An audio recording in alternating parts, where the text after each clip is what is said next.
नमस्कार, मैं हूं आशीष कुमार सिंह और आप देख रहे हैं मोदी फैक्टर। मोदी फैक्टर में हम आपको पीएम मोदी से जुड़ी हुई राजनीतिक खबरें दिखाते हैं। साथ ही में मोदी और विपक्ष के बीच में एक दूसरे को मात देने के लिए कौन कौन सी चालें चली जा रही हैं, कैसी कैसी रणनीतियां बनाई जा रही हैं, कौन कौन से दांव पेच खेले जा रहे हैं, उनसे जुड़ी हुई सारी जानकारियां आपको देते हैं। मोदी फैक्टर के आज इस एपिसोड में हम बात करेंगे वायनाड की। जी हाँ, वायनाड की, जहां से राहुल गांधी चुनाव लड़ रहे हैं और वहां पे सेकेंड फेज में वोटिंग हो चुकी है। तो वायनाड से जो खबर आई है वो खबर अच्छी नहीं है, क्योंकि वोटिंग जहां पिछली बार 2019 के चुनाव में 80% से ऊपर हुई थी और राहुल गांधी 4 लाख से ज्यादा मतों से जीते थे, इस बार उसी वायनाड में वोटिंग परसेंटेज घटकर 70% रह गया है। तो कहीं ना कहीं से ये राहुल गांधी के लिए खतरे की घंटी है। बहरहाल, सीट की चर्चा करने से पहले हम बात कर लेते हैं कि वायनाड में इस बार मुख्य चुनावी मुद्दे क्या थे। देखिए, वायनाड में जो सबसे बड़ी समस्या है वो है जानवरों की। जंगल से सटा हुआ क्षेत्र है, बाघ है, हाथी है, आए दिन शहरों में आ जाते हैं या गांवों में घुस जाते हैं, कहीं उनके जानवरों को मार देते हैं, लोगों को भी मार देते हैं और ये समस्या वहां पे बड़े दिनों से चली आ रही है। इसको लेकर कई बार धरने प्रदर्शन तक हुए हैं, लेकिन उस समस्या से निजात अभी तक उनको नहीं मिल सकी है। इसके अलावा खराब ट्रांसपोर्टेशन, चरमराई हुई स्वास्थ्य व्यवस्था, ये जो है वो वायनाड के लोगों को परेशान किए हुए है। इसके अलावा जो सबसे बड़ी समस्या है वायनाड की, ये है कि तमिलनाडु और कर्नाटक से उसका बॉर्डर लगता है और ये बॉर्डर रात में सील हो जाता है। फिर चाहे आपकी जान ही क्यों ना चली जाए, लेकिन वो बॉर्डर नहीं खुल सकता है। हैरत की बात यह है कि ये मांग इतने दिनों से उठ रही थी, जबकि राहुल गांधी की सरकार कर्नाटका में भी है और इसके अलावा गठबंधन है तमिलनाडु में, लेकिन उसके बावजूद राहुल गांधी इस समस्या को भी नहीं दूर करवा पाए, जिसको लेकर वहां के लोगों में नाराजगी भी है। इसके अलावा राहुल गांधी वायनाड सिर्फ अपने कार्यकाल में 8 बार गए हैं, जिसकी वजह से भी लोगों में गुस्सा देखा जा रहा है। बहरहाल, अब हम बात करते हैं यहाँ पे जातीय समीकरण की। वायनाड में अगर हम बात करें मुसलमानों की, तो 48% मुस्लिम मतदाता हैं, वहीं 42% यहाँ पे हिंदू मतदाता हैं और 11% यहाँ पे क्रिश्चियन मतदाता हैं। तो कुल मिलाकर देखा जाए कि यहाँ पे जो मुस्लिम मतदाता हैं वो निर्णायक भूमिका निभाते हैं और यही वजह है जब राहुल गांधी ने वायनाड सीट चुनी थी तो इनके ऊपर विपक्षी दलों ने यही हमला किया था कि देखो, ये अल्पसंख्यकों की भारी तादाद को देखते हुए वायनाड की ओर अमेठी छोड़कर रुख कर लिए हैं।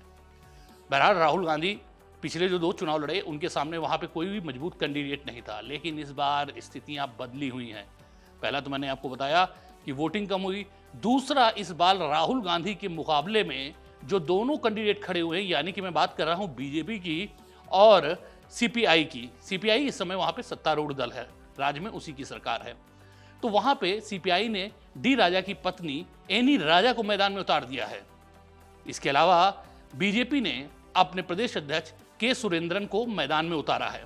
आपको बता दें, एनी राजा मालाबारी मानी जाती हैं और क्रिश्चियन कम्युनिटी से आती हैं। इसके अलावा के सुरेंद्रन जो हैं वो भी वायनाड जिले से ही आते हैं और ये दोनों नेता वोटर्स पर खासी पकड़ रखते हैं।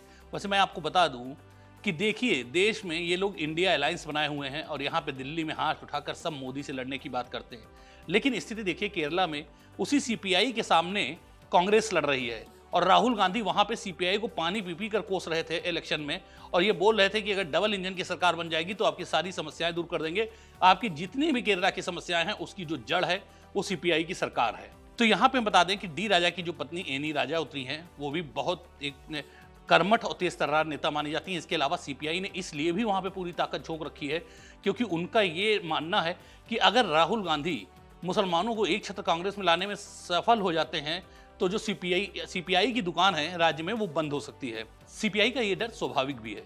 उसकी सबसे बड़ी वजह है कि कांग्रेस को इसी मतदाता को अपने कब्जे में लेकर उन्होंने राज्य से बाहर का रास्ता दिखा दिया था, यानी कि कांग्रेस को एक तरीके से वहां पे खत्म कर दिया था। लेकिन पिछली बार जिस तरीके से कांग्रेस के 15 सांसद वहां पर जीते थे और गठबंधन के 20 में से 19 सीटें केरला में आई थी, तो सीपीआई इस बार ये घबराई हुई है कि कांग्रेस ऐसा ना हो कि यहाँ पे मजबूत ताकत बन जाए। यही वजह रही कि एनी राजा ने एकदम अपना डेरा डाल दिया था वायनाड में और जितना भी अपना लोकल स्तर पर या बूथ स्तर पर जो भी कार्यकर्ता होते हैं वहाँ हर जगह गई हैं, नुक्कड़ सभाएं की हैं और जिस तरीके से भी जितना भी एक्टिवेट कर सकते थे वो अपने कार्यकर्ताओं की फौज को, वो उन्होंने किया। पार्टी स्तर पर भी उनको बहुत मदद मिली। बात करें के सुरेंद्रन की। के सुरेंद्रन की जो छवि है वो एक अच्छे नेता के तौर पर है। शबरीमाला वाले मंदिर के इशू में वो हाईलाइटेड हुए थे, उनके ऊपर लगभग 242 केस हैं, उसमें सबसे ज़्यादा जो केस हैं वो शबरीमाला से ही रिलेटेड है। बहरहाल जिस तरीके से पिछले चुनावों में राहुल गांधी के सामने कोई मजबूत कैंडिडेट नहीं था, लेकिन इस बार के सुरेंद्रन और एनी राजा के आने से मुकाबला जो है वो त्रिकोणीय हो गया है। हालांकि ये कहना बड़ा आसान है, जिस तरीके से मुस्लिम मतदाताओं की संख्या है, सब लोग बोल भी यही रहे हैं कि राहुल गांधी तो आसानी से जीत जाएंगे, मुस्लिम वोट एक तरफा पड़ेगा। लेकिन वहां पे ये चीज ये लोग भूल जा रहे हैं कि 42% हिंदू मतदाता भी है, और जिस तरीके से मोदी ने कांग्रेस केरला को पूरी तरीके से मथा है, तो आप ये मान कर चलिए कि केरल में इस बार हिंदुओं का झुकाव बीजेपी की ओर है, और बीजेपी के फायरवर नेता के सुरेंद्रन वहां से मैदान में भी हैं। तो आप ये मान कर चलिए अगर पोलराइजेशन होता है मुसलमानों का पूरी तरीके से, तो आप ये मानिए कि हिंदुओं का वोट भी के सुरेंद्रन को मिल सकता है। इसके अलावा जो सबसे बड़ी बात है कि जो चर्च है, यानी कि केरला का जो सारे ईसाइयों को गवर्न करता है, तो उस चर्च ने इस बार बीजेपी को समर्थन दे दिया है।